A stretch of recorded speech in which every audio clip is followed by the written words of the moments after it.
नमस्कार, hello everyone. आप सब कैसे हैं? उम्मीद करता हूँ सब अच्छे होंगे। एंड आप सबको नया साल 2022 बहुत बहुत मुबारक। Happy new year 2022। अच्छा, ये हैप्पी न्यू ईयर में मैं आप सबको कुछ सोचने पे मजबूर कर दूंगा।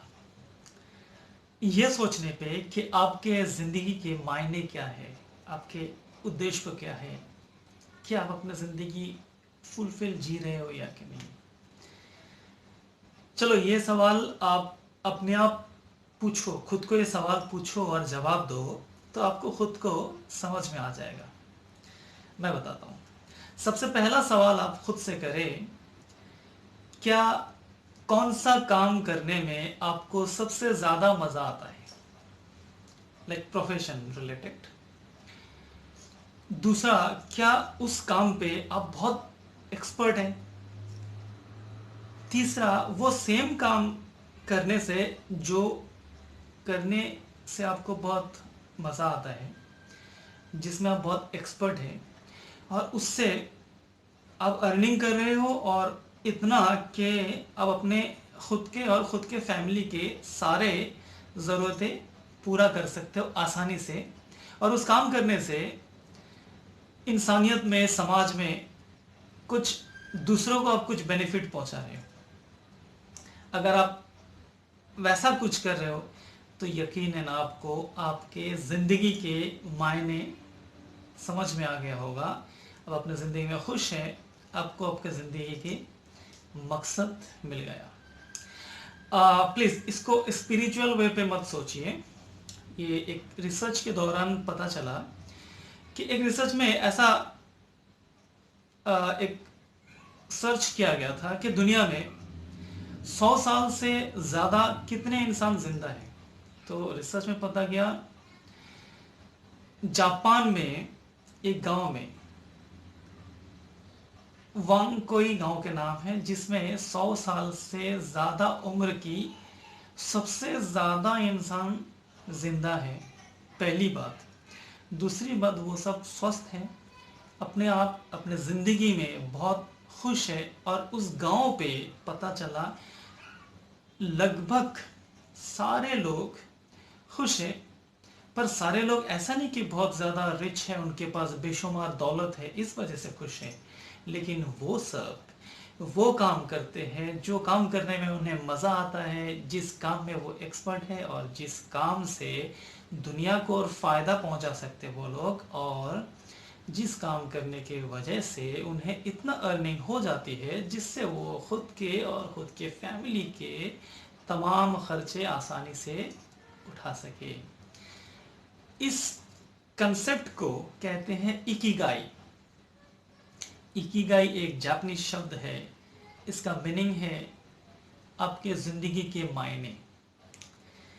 तो ये वंकाई जो गांव है, इसके सारे इंसान ये इकिगाई कंसेप्ट में जीते हैं, सारे इंसान। तो इन लोग खुश है।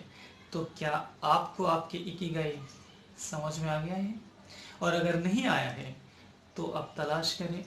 आप तलाश करें, आप खुद से वो सवाल करें कि कौन से काम करने में आपको सबसे ज़्यादा खुशी मिलती है, और कौन से काम में आप एक्सपर्ट हो, और कौन से काम से आपको इतनी अर्निंग हो सकती है जिससे आप अपने फैमिली के सारे खर्चे उठा सकते हो और दुनिया को फ़ायदा पहुंचा सकते हो। शायद ऐसा हो सकता है कि आप कोई काम में बहुत अच्छे हो, लेकिन उससे आपको उतना मज़ा नहीं आता होगा।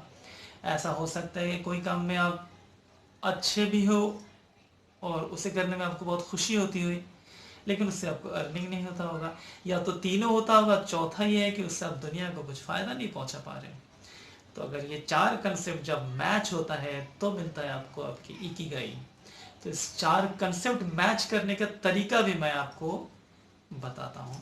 ये मेरे हिसाब से, अगर आप कोई प्रोफेशन में हो, अगर आप कोई बिजनेस में हो, आप कोई जॉब में हो, और वो आप सिर्फ इसलिए कर रहे हो क्योंकि आपको पैसे की ज़रूरत है, आपको आपके एक्सपेंसेस पूरा करना है, तो आप उसे करो, बिल्कुल करो, उतना ही करो जितना आपको हो रहा है। दूसरी, आप सोचो अपने माइंड में ऐसा कौन सा काम है जिससे आपको बहुत ज़्यादा खुशी मिलती है और जिसमें आप अच्छे भी हो।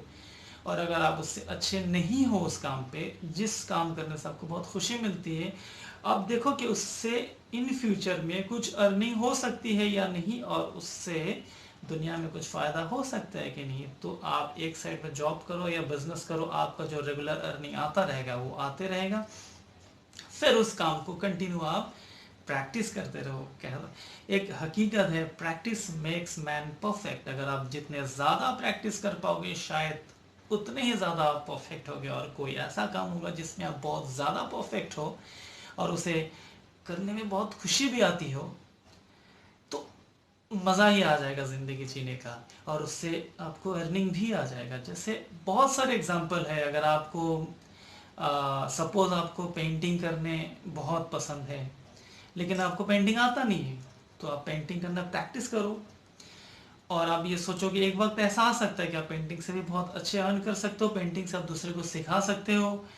शायद अगर आपको म्यूज़िक पसंद है, गाना गाना पसंद है, या तो आपको गाना गाना पसंद है और आप बहुत अच्छी गाना गा भी सकते हो, तो एक सीधी तरीका ये होता है कि आप गाना, आप यूट्यूब चैनल बनाओ, उसमें गाना गाओ, आप गाना सिखाओ, धीरे धीरे चैनल डेवलप हो जाएगा, वहाँ से भी आपको अर्निंग आ सकती है। तो अगर हर कोई इंसान दुनिया में ऐसा काम करे जिसे करने में वो बहुत परफेक्ट है, जिसे करने में उसे बहुत खुशी होती है, जिससे वो दुनिया को फ़ायदा पहुंचा पहुंचा सकते हैं, और जिससे उसको फिनेंशियली कोई प्रॉब्लम नहीं होगा, तो अब सोचे दुनिया कितना प्यारा होगा, कितना खुश होगा, हम एक दूसरे को कितनी फ़ायदा पहुंचा सकते हैं। ये एक छोटा सा मैसेज है, ये एक साइंटिफिक रिसर्च है जिसके दौरान है। मैं भी वैसे ही सोच रहा हूँ, मैं भी अपनी इकिगाई ढूंढ रहा हूँ, मैं भी वैसे ही काम कर रहा हूँ।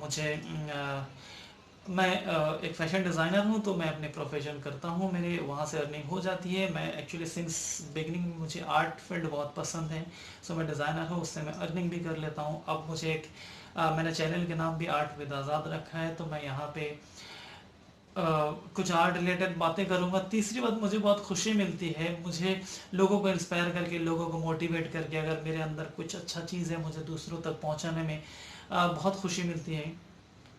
हालांकि मुझे यहाँ से कुछ ऐसा अर्निंग नहीं आती है, लेकिन मैंने अभी तक अपनी इकिगाई नहीं मिला है मुझे, और मैं भी अपने इकिगाई तलाश कर रहा हूँ, और आप भी करें। और अगर अच्छा लगा तो आप कमेंट्स के ज़रिए बता दें, और प्लीज़ लाइक कमेंट शेयर करें और चैनल को सब्सक्राइब करें। फिर से दूसरे टॉपिक के साथ बहुत जल्दी आऊँगा। मैं कोशिश कर रहा हूँ, एक मेरा एक छोटा सा परिवार है फ़िलहाल यूट्यूब का, मैं इस परिवार को बढ़ाने के लिए कोशिश करूँगा। डेफिनेटली एवरी डे नया नया कुछ कंसेप्ट, कुछ सोच लेकर आऊँगा, जिससे आपकी ज़िंदगी में थोड़ा सा भी हो तो मैं इम्पैक्ट पहुँचा सकूँ।